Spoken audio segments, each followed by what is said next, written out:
Bismillahirrahmanirrahim. Assalamualaikum warahmatullahi wabarakatuh. Halo anak-anak ibu semuanya, selamat datang di video pembelajaran Bahasa Indonesia Aisyah Berbahasa. Nah, di video kali ini kita akan melanjutkan materi kita mengenai teks prosedur. Dan kali ini kita akan masuk kepada pembahasan kaidah kebahasaan teks prosedur. Bagaimanakah penggunaan bahasa dalam teks prosedur? Baik, untuk pemahaman lebih lanjut, mari kita simak penjelasan berikut. Kaidah kebahasaan teks prosedur itu ada 7. Yang pertama adalah penggunaan kalimat perintah. Yang kedua, penggunaan bentuk pasif. Yang ketiga, penggunaan kriteria atau batasan. Yang keempat, penggunaan kata keterangan.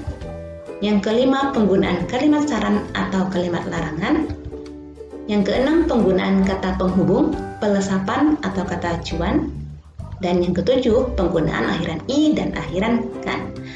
Baik, untuk penjelasannya mari kita simak satu persatu. Pertama kita lihat dulu penggunaan kalimat perintah. Kalimat perintah merupakan kalimat yang mengandung makna memerintah, menyuruh atau meminta seseorang untuk melakukan sesuatu sesuai dengan keinginan penutur atau penulis. Contohnya, bacalah buku itu dengan suara yang lantang. Berarti dalam kalimat ini seseorang disuruh untuk membaca buku dengan suara yang lantang. Contoh yang kedua, letakkan monitor sejajar dengan mata. Nah, ini adalah kalimat perintah. Nah, biasanya kalimat perintah ini ditandai dengan tanda seru di setiap akhir kalimat. Jadi setiap akhir kalimat selalu diakhiri dengan tanda seru. Yang kedua, biasanya dia menggunakan partikel lah atau kan, akhiran kan. Contohnya pada kalimat ini, bacalah. Nah, ini adalah partikel lah. Kemudian akhiran kan, letakkan. Nah, biasanya kalimat perintah menggunakan akhiran yang seperti itu. Nah, dalam teks prosedur, kenapa kita menggunakan kalimat perintah? Karena teks prosedur itu fokusnya ada pada langkah-langkah, ada pada panduan. Jadi, kalimat perintah itu harus ada di langkah-langkah atau dalam panduan. Jadi dia memerintah atau mengarahkan pembaca untuk melakukan langkah-langkah sesuai dengan kegiatan yang disajikan. Nah, itu yang penggunaan kalimat perintah. Selanjutnya penggunaan bentuk pasif. Nah, penggunaan kalimat dalam bentuk pasif. Jadi, instruksi atau langkah-langkah atau panduan atau arahan dijadikan dalam kalimat bentuk pasif. Jadi, kuncinya adalah bagaimana sesuatu itu dibuat atau dilaksanakan, bukan bagaimana membuat sesuatu. Nah, kita langsung pada contoh kalimatnya ya. Nah, perhatikan kalimat berikut. Anda sebaiknya menekan tombol keyboard dengan lembut. Nah, kalimat ini masih menggunakan pola bagaimana membuat sesuatu. Nah, jadi polanya ini masih berbentuk aktif, ya, aktif, bukan pasif. Sementara dalam teks prosedur itu sebaiknya bentuk pasif. Jadi kalimat ini masih berbentuk kalimat aktif. Tandanya apa? Tandanya kata kerjanya itu menggunakan imbuhan me atau awalan me.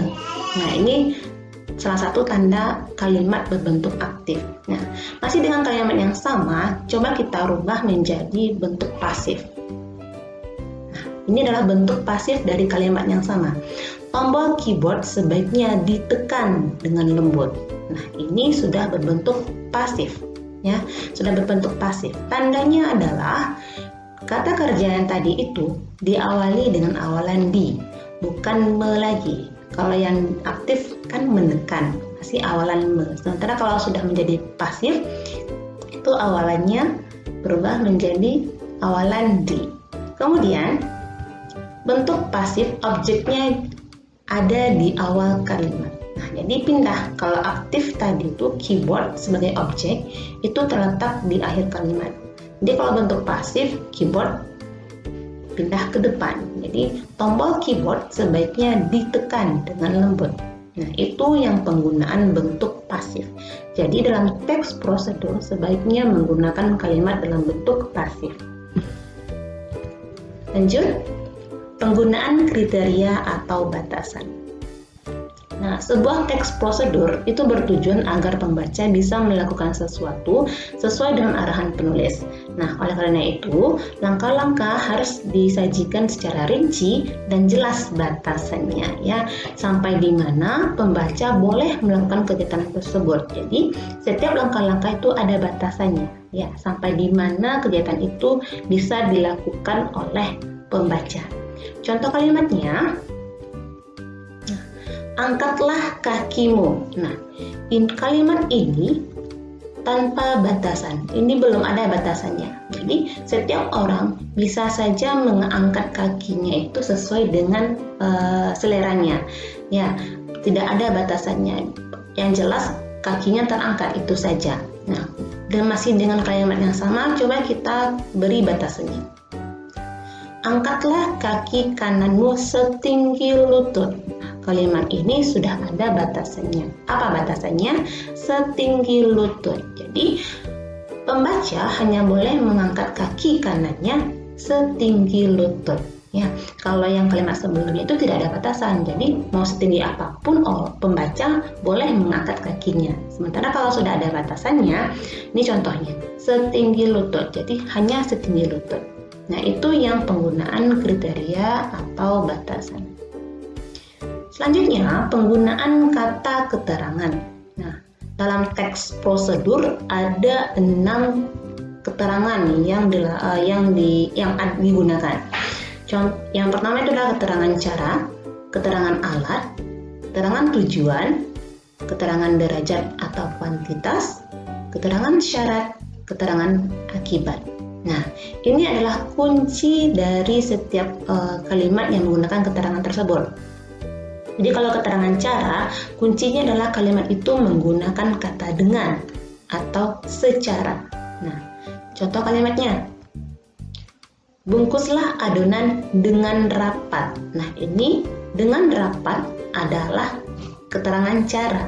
Ya, bagaimana adonan itu dibungkus dengan rapat. Jadi kuncinya itu dia menggunakan kata dengan.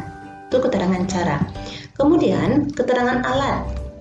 Keterangan alat itu dia biasanya menggunakan kata dengan, menggunakan, atau dengan menggunakan. Jadi ada alat yang digunakan. Contoh kalimatnya, para perajin membatik menggunakan canting. Nah, ini adalah keterangan alat. Mana alatnya? Canting. Dia menggunakan kata menggunakan. Contoh yang kedua, kakek menebang pohon dengan gergaji mesin. Nah, ini adalah keterangan alat juga.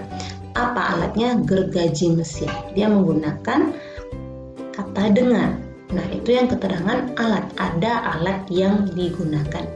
Kemudian keterangan tujuan. Biasanya dia menggunakan kata untuk, supaya, dan agar.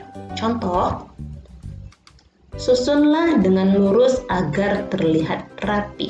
Nah, ini adalah keterangan tujuan. Apa tujuannya? Agar terlihat rapi. Nah, dia menggunakan kata agar. Atau bisa juga susunlah dengan lurus supaya terlihat rapi. Itu sama saja. Kemudian keterangan derajat atau kuantitas. Kuantitas di sini maksudnya adalah jumlah, adanya jumlah. Misalnya 1 kali, sebulan sekali, 3 kali sehari. Nah, itu keterangan kuantitas atau derajat. Contoh kalimatnya, ulangi gerakan sebanyak 3 kali. Nah, 3 kali ini adalah kuantitas dari kegiatan. Kemudian, contoh yang kedua, setidaknya tanaman dipupuk sebulan sekali. Ini juga adalah kuantitas atau jumlah. Itu keterangan kuantitas atau keterangan derajat. Lalu keterangan syarat. Keterangan syarat ini biasanya menggunakan kata jika. Contoh kalimatnya, jika gula terlalu banyak, adonan akan cepat gosong. Nah, ini jika. Jadi artinya dia menggunakan keterangan syarat dengan adanya kata jika ini. Terakhir, keterangan akibat. Nah, keterangan akibat ini biasanya menggunakan hingga, akibatnya, sehingga, sampai, menjadi. Contoh kalimatnya, goreng adonan hingga kecoklatan. Nah, ini adalah keterangan akibat. Selanjutnya, penggunaan kalimat saran dan kalimat larangan. Nah, dalam teks prosedur itu penulis memandu pembaca agar selamat, agar aman, dan mencapai hasil yang maksimal dalam kegiatan yang dilakukan.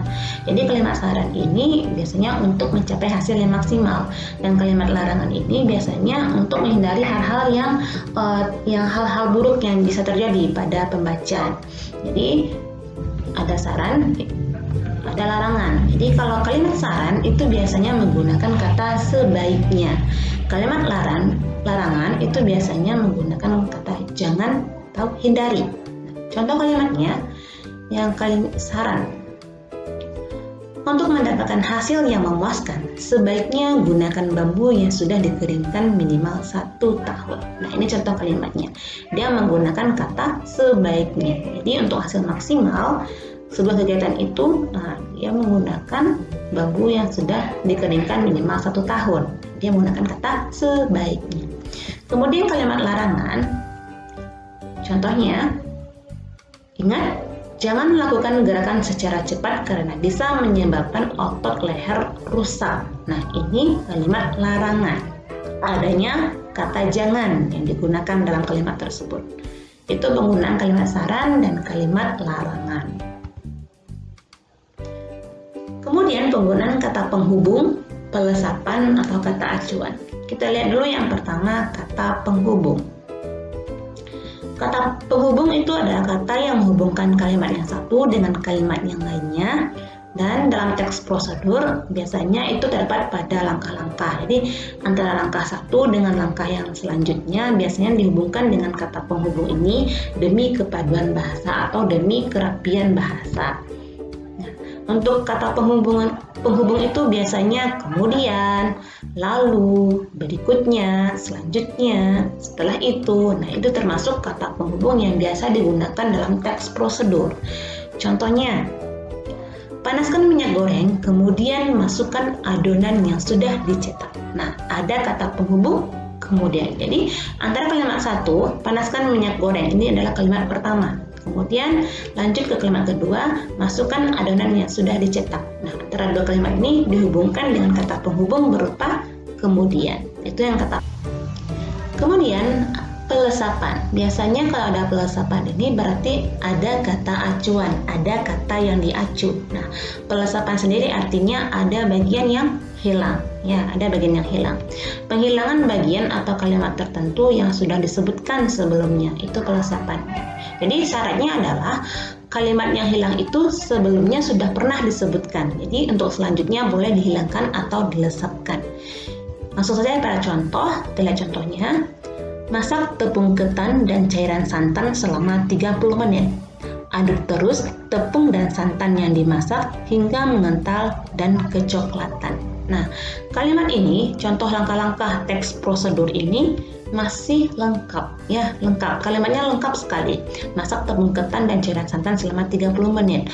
Aduk terus tepung dan santan yang dimasak hingga mengental dan kecoklatan. Ini masih lengkap. Nah, sebenarnya ada kalimat yang sebaiknya kita hilangkan saja atau lesap saja. Nah, kalimat itu adalah kalimat yang kedua. Jadi kalau kita hilangkan, aduk terus tepung dan santan yang dimasak hingga mengental dan kecoklatan. Nah, kenapa Ibu merahkan kalimat ini, beberapa kata ini?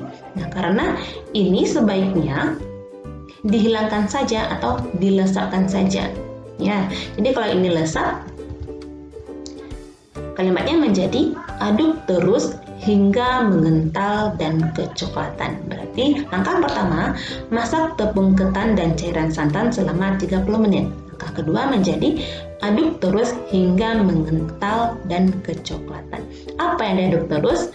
Tepung dan santan yang dimasak tadi. Nah, itu maksudnya pelesapan. Jadi ada kalimat yang sudah disebutkan sebelumnya, pada kalimat selanjutnya tidak perlu disebutkan lagi, karena itu termasuk boros dalam sebuah kalimat. Nah, itu yang penggunaan kata penghubung, pelesapan, atau kata acuan. Selanjutnya penggunaan akhiran i dan akhiran kan. Nah, ada akhiran i dan ada akhiran kan. Nah, akhiran i itu biasanya disandangkan dengan kata atau objek yang menjadi sasaran kegiatan atau objek yang tidak bergerak. Nah, Sementara akhiran kan itu biasanya disandangkan dengan kata atau objek yang melakukan kegiatan atau yang bergerak. Kita langsung pada contoh ya supaya lebih paham. Nah, contohnya, taburi roti yang sudah masak dengan keju parut. Nah, kita lihat, biasanya disandangkan dengan kata atau objek yang menjadi sasaran kegiatan. Nah, pada kalimat ini, siapa yang menjadi sasaran kegiatannya atau apa yang menjadi sasaran kegiatan? Roti. Sasarannya adalah roti ini. Nah, jadi kalau kita ingin menggunakan akhiran i, berarti rotinya di depan. Taburi roti, ya. Atau objek yang tidak bergerak. Dalam kegiatan ini, mana objek yang tidak bergerak? Roti. Bukan keju parut ya, bukan keju parut. Keju parut ini adalah objek yang bergerak. Kan dia yang bergerak tuh. Nah, jadi ini taburi roti yang sudah masak dengan keju parut. Nah, kalau kita ingin menggunakan akhiran kan, masih dengan kalimat yang sama, kita coba rubah ya. Nah, kalau kita ingin menggunakan akhiran kan, kalimatnya menjadi taburkan keju parut pada roti yang sudah masak. Ya, jadi dia disandangkan dengan kata atau objek yang melakukan kegiatan atau yang bergerak. Siapa yang melakukan kegiatan di sini? Keju parut. Ya, jadi yang aktif di sini adalah keju parut. Atau objek yang bergerak adalah keju parut. Jadi taburkan keju parut. Nah, taburkan keju parut inilah yang berada di awal kalimat. Taburkan keju parut pada roti yang sudah masak. Nah, ini perbedaannya. Masih dengan kalimat yang sama, namun kita bisa memilih apakah kita ingin menggunakan akhiran i atau kita ingin menggunakan akhiran kan. Itu terserah kita. Nah, itu yang penggunaan akhiran i dan akhiran kan. Baik Ananda, demikianlah pembelajaran kita hari ini mengenai kaidah kebahasaan teks prosedur. Mari sama-sama kita ucapkan hamdalah, alhamdulillahirrabbilalamin, dan ibu akhiri dengan assalamualaikum warahmatullahi wabarakatuh. Sampai bertemu di video selanjutnya.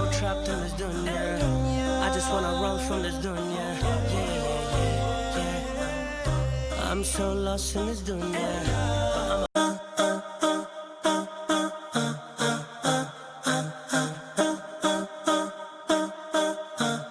Masalah.